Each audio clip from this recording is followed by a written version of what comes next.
Wakil Presiden Gibran Rakabuming Raka membuat video yang membicarakan generasi muda dan bonus demografi. PDIP menyebut Gibran lebih baik kerja ketimbang membuat video. Lalu ada apa di balik munculnya monolog Gibran ini dan benarkah untuk persiapan 2029? Kami membahasnya bersama dengan juru bicara PDIP, Mas Seno Bagaskoro, kemudian ada Sekjen Partai Golkar, Pak Sarmuji, dan juga Direktur Eksekutif Parameter Politik Indonesia, Mas Adi Prayitno. Selamat sore semuanya. Mas Yasir, Cak Sar, Mas Adi Pray. Selamat sore. Baik, saya ke Mas Seno dulu nih. Mas Seno, ini kenapa akhirnya PDIP sampai menyampaikan pernyataan sampai meminta Wakil Presiden Gibran Rakabuming Rakanya lebih baik kerja dulu ketimbang bikin video? Ya biasa saja sebetulnya Mas, tidak ada yang spesifik atau sangat serius kita lakukan suatu tanggapan terkait dengan apa yang dilakukan oleh Pak Wapres Mas Gibran. Bukan tetapi karena memang sebetulnya itu kan juga mengungkapkan apa yang menjadi perbincangan di tengah publik akhir-akhir ini. Betapa tidak misalnya di dalam kasus video Mas Gibran itu kan banyak sekali pembicaraan dari kawan-kawan yang juga mengkritisi dan mempertanyakan motifnya kenapa kok tiba-tiba. Nggak ada di antara kita yang menyalahkan pada saat seorang pejabat publik membicarakan pemikirannya, menyampaikan pikirannya, membuat video, statement, ucapan, dan sebagainya. Nggak ada siapapun yang menyalahkan itu. Tetapi menjadi aneh, tanda tanya gitu ya, konteksnya apa, seperti apa. Karena kalau kita melihat akun YouTube Mas Gibran itu terakhir mengunggah video kan 9 bulan yang lalu. Lalu di antara 9 bulan itu ada kekosongan lama, vakum, tiba-tiba muncul dalam seminggu terakhir muncul 3 video yang dilakukan secara beruntun selama beberapa hari terakhir. Dan itu mengundang pertanyaan, misalnya, kenapa sih selama ini kan banyak kritik yang muncul kepada Mas Gibran? Kenapa tidak pernah sebagai bagian dari generasi muda itu bertukar pikiran dan berkomunikasi langsung dengan masyarakat dan publik yang mempertanyakan tentang kehadiran dan kinerja Wakil Presiden? Banyak tuh kampus-kampus yang bisa menjadi partner diskusi yang baik. Banyak tuh teman-teman muda yang siap untuk diskusi langsung dengan Pak Wapres gitu. Apalagi di berbagai situasi akhir-akhir ini kan ada yang mengkritik Indonesia gelap, ada yang mengkritik peringatan darurat, ada yang mengkritik macam-macam. Diskursus di tengah publik itu banyak sekali. Lalu kenapa pada saat interval waktu itu tidak ada sama sekali keterangan dari Wapres, tidak ada komunikasi dua arah yang terjadi, lalu tiba-tiba muncul video itu. Apalagi video yang terakhir ada yang merekam di media sosial menyampaikan misalnya loh ini kok like-nya tiba-tiba banyak sekali mendahului view-nya gitu. Nah, jadi ada berbagai hal yang menjadi titik sasaran perbincangan di tengah publik, diskursus di tengah masyarakat. Sehingga kalau kami merespon itu, misalnya ada Bang Deddy Sitorus merespon itu sebetulnya adalah bagian dari ya kita mengetahui apa yang terjadi di tengah publik dan mengamplifikasi itu. Karena sebagai seorang pengambil kebijakan tentu bukan hanya dalam konteks membentuk opini atau memanufaktur citra, tetapi memang tugasnya ganda dan multiple, termasuk merancang kebijakan dan lain sebagainya. Kalau bicara tentang AI, bagaimana misalnya strategi kita dalam merancang AI yang baik ke depan? Bicara tentang hilirisasi, bagaimana bisa memastikan konsep meritokrasi di Indonesia bebas dari nepotisme dan lain sebagainya. Itu konsepnya dari tataran policy, bukan hanya dalam pembentukan opini. Beda sekali dengan misalnya di legislatif. Itu Mas kalau kami. Oke, saya langsung ke Pak Sarmuji nih. Jadi sebenarnya yang ingin disampaikan oleh Gibran Rakabuming Raka ini apa? Ya, pertama secara substansi memang apa yang ingin disampaikan Mas Gibran itu sesuatu yang sangat penting ya. Misalkan tentang bonus demografi. Bonus demografi itu kalau kita salah mengelola itu batal menjadi bonus, bisa menjadi beban, bahkan bisa menjadi bencana demografi. Karena itu apa yang dilakukan oleh Mas Gibran sebagai Wapres, menurut saya usaha untuk memantik kesadaran kolektif masyarakat agar memperhatikan hal yang penting. Memang ini pernah beberapa kali disampaikan oleh para menteri dulu zaman Pak Jokowi. Tetapi isu ini sempat hilang dari peredaran. Karena sangat penting jangan sampai justru isu ini hilang dari peredaran, tidak mendapatkan perhatian serius, kita hanya berkutat pada hal-hal yang rutin. Sementara di hadapan kita tersaji tantangan yang sangat besar, yaitu tentang bonus demografi, komposisi demografi kita itu usia produktifnya sangat besar pada tahun 2020, mulai 2025 ini sampai 2040-an. Kalau ini tidak terkelola dengan baik, tentu saja yang rugi adalah bangsa Indonesia. Kalau ini tidak mendapatkan perhatian, tentu yang rugi adalah seluruh rakyat Indonesia. Karena itu bagus saja Mas Gibran sebagai Wapres kemudian memantik kesadaran kolektif kita bersama untuk melihat bahwa ini ada tantangan besar, ada problem besar yang harus kita atasi sama-sama. Berarti nggak tiba-tiba begitu ya Pak Sarmuji, seperti yang tadi disampaikan oleh Pak Seno, ini udah 9 bulan kemudian baru nih posting lagi, makanya ditanyakan kok ada apa ini? Kalau urusan postingnya baru sekarang mungkin karena kesibukan nggak sempat posting, ya wajar saja. Saya sendiri punya akun YouTube juga lama sekali nggak saya isi, nunggu Pak Mas Adi Prayitno barangkali ada komentar nanti saya tampilkan di situ. Ini kan momentum saja. Jadi mumpung juga isu ini sudah lama hilang dari peredaran, kalau dipantik sekarang, disosialisasikan sekarang, dikomunikasikan sekarang, ada bagusnya. Jangan sampai isu itu hilang. Oke, saya ke Mas Adi. Mas Adi melihatnya seperti apa ini? Ya saya kira dua hal, ada yang politik dan ada yang substantif. Kan memang dari dulu banyak sekali pihak-pihak yang sebenarnya berharap bahwa Wakil Presiden Republik Indonesia Gibran itu kan juga mampu menyampaikan narasi dan gagasan-gagasan besarnya terkait dengan situasi politik kebangsaan.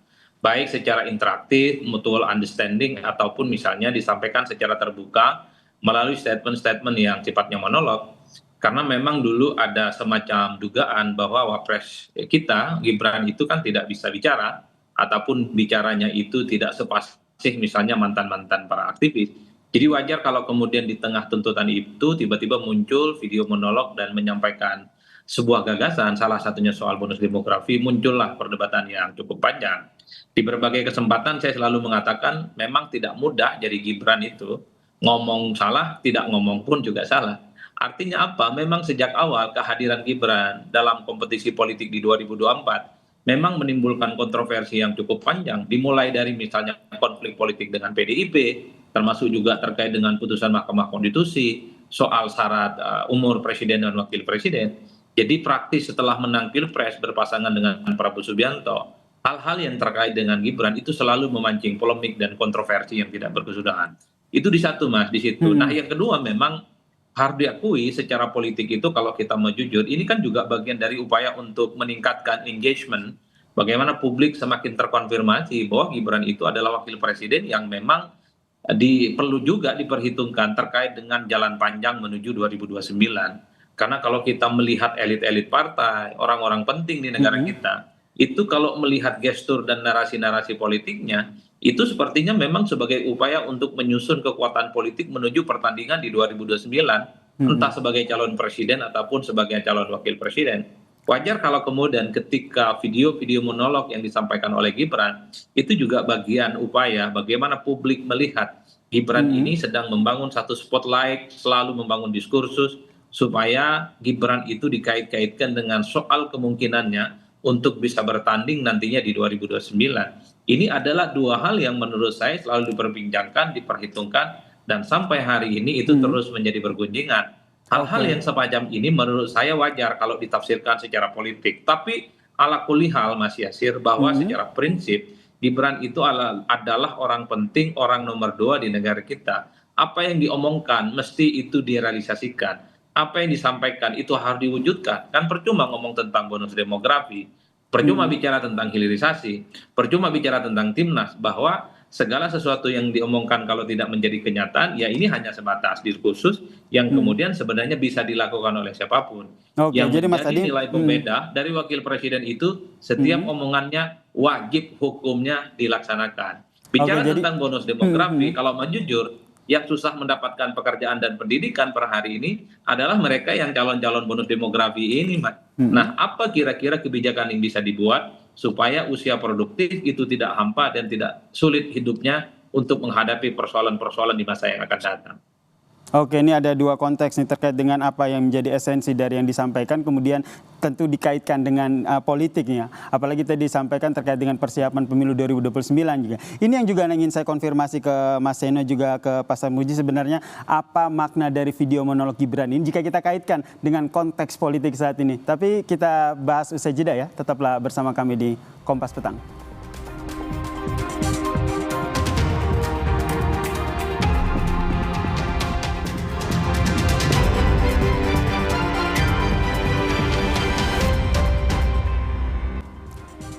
Kita masih membahas soal Gibran, Wakil Presiden Gibran Rakabuming Raka yang membuat video monolog dan juga akhirnya ditanggapi oleh PDIP dengan menyatakan bahwa harus mengkritisi soal kinerjanya. Masih bergabung bersama kami ini juru bicara PDIP Seno Bagaskoro dan juga ada Sekjen Partai Golkar Mas Sarmuji dan juga Mas Adi Prayitno. Saya ke Mas Seno. Mas Seno, tadi sempat disinggung oleh Mas Adi ada dua konteks gitu, salah satunya adalah politik. Mas Adi, dari PDIP sendiri melihatnya seperti apa? Apakah ada kaitannya dengan persiapan Pilpres mendatang? Iya, terima kasih Mas Yasir. Jujur saya nggak ngerti ya motifnya apa membuat video itu. Satu, Belanda masih jauh, Pilpres itu masih sangat lama dan akan menjadi tidak peka sebetulnya kepada rakyat hari ini yang menghadapi berbagai tantangan. Kalau kita terus-menerus memanufaktur citra menghadapi Pilpres yang masih jauh itu tadi. Sehingga tentu saja kalau bicara urgensi untuk Pilpres itu masih panjang sekali apapun. Dan masa iya sih kalau sekarang ini harusnya kan pasangan presiden dan wapres itu kan duit tunggal. Masa iya sih sudah mikir track masing-masing, saya rasa kan harusnya fokus di kinerja.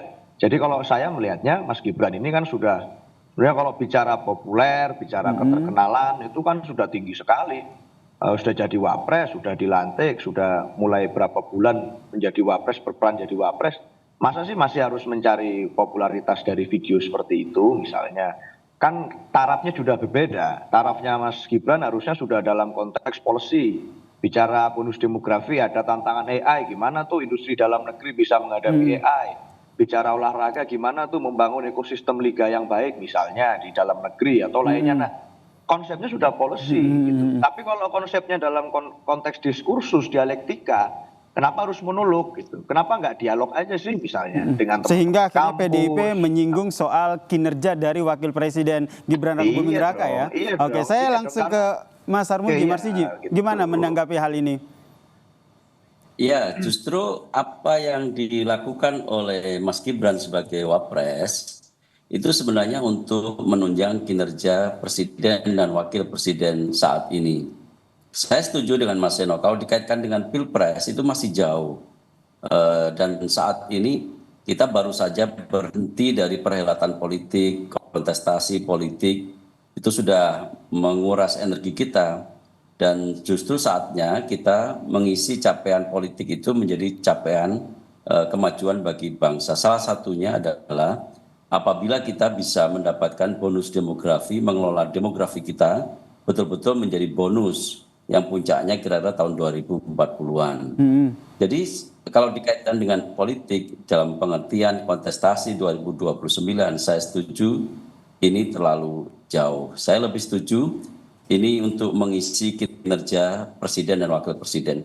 Untuk diketahui ya, urusan ini bukan hanya urusan pemerintah pusat. Bonus demografi ini kaitannya juga dengan seluruh masyarakat Indonesia termasuk yang ada di daerah-daerah. Jadi kalau wakil presiden atau presiden memantik kesadaran kolektif kita, itu bukan hanya tataran elit politik yang ada di Jakarta, tetapi penting juga untuk diketahui oleh masyarakat daerah termasuk pemimpin-pemimpin daerah kita. Berarti terlalu jauh ya kalau kita kaitkan dengan Pilpres 2029 karena fokus saat ini adalah bagaimana kinerja dari Wakil Presiden Gibran Rakabuming Raka. Mas Adi? Ya, apapun lah, kalau kita melihat pembicaraan publik, ini kan mungkin Belanda masih jauh, tapi kan bagi para politisi, bagi para elit, kerja-kerja politik menuju 2029 itu kan sedang disusun mulai saat ini. Jadi wajar siapapun yang saat ini menjadi pejabat publik, entah itu menteri atau mempartai yang jadi menteri, termasuk wakil presiden, ketika bicara jalan panjang 2029, maka apapun yang dilakukan saat ini itu dianggap sebagai bagian dari insentif tabungan politik yang bisa dimaksimalisasi sebagai upaya untuk membangun citra dan tentu positioning sebagai bentuk ukuran kinerja dan keberpihakan kepada masyarakat. Kan di situ sebenarnya Mas Yasir, nggak ada yang salah bagi saya secara prinsip. Tapi kan tentu publik berharap ya, seperti wakil presiden dan pemangku kepentingan yang lain, bukan hanya soal apa yang disampaikan, tapi secara prinsip soal bagaimana apa yang dilakukan supaya cita-cita dan statement-statement yang disampaikan itu bisa terwujud. Bicara tentang bonus demografi, bisa tidak kalau kita misalnya sudah melakukan satu desain supaya anak-anak muda kita itu yang S1 ke depan bukan lagi 18%, tapi meningkat jadi 25%, 30% dan seterusnya. Berarti Karena tidak kalau kita hanya hal-hal yang disampaikan saja ya Mas Adi ya, tapi yang dinantikan oleh warga adalah bagaimana kinerja dari pemerintah keseluruhan ya untuk memanfaatkan bonus demografi tersebut ya.